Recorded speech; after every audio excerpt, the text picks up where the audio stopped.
Though in recent times the malignancy of its politics has caused it to be much maligned in the Western media, it has contributed much to the common heritage of humanity.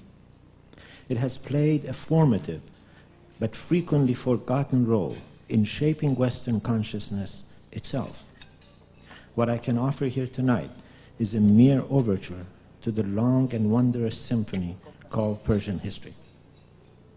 To begin at the beginning, the Bible is replete with profuse praise for Persia and its kings.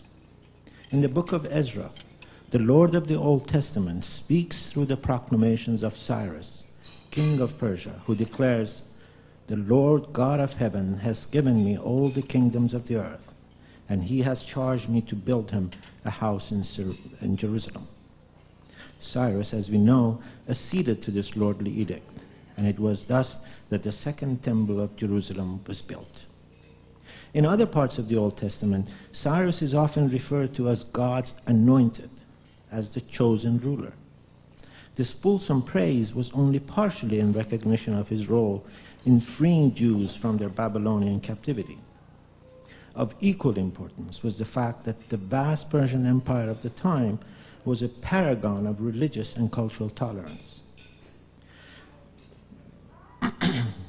There is something of a historical consensus, with the great glaring exception of Sheikh Sadiq Khalkhali, of course, that Cyrus was in fact the first ruler to issue a Declaration of Human Rights.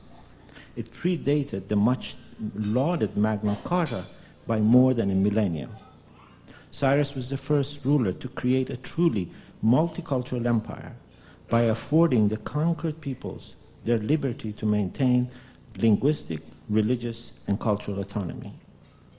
So ubiquitous was his reputation that songs in his praise reached as far away as Iceland and formed an important part of their sagas. Many biblical scholars have further shown that a plethora of key theological concepts, from the notion of Satan and hell to that of angels and heaven, and most importantly, the very idea of the resurrection of the body, have all been the result of Persian, or more specifically, Zarathustrian influences on the Bible.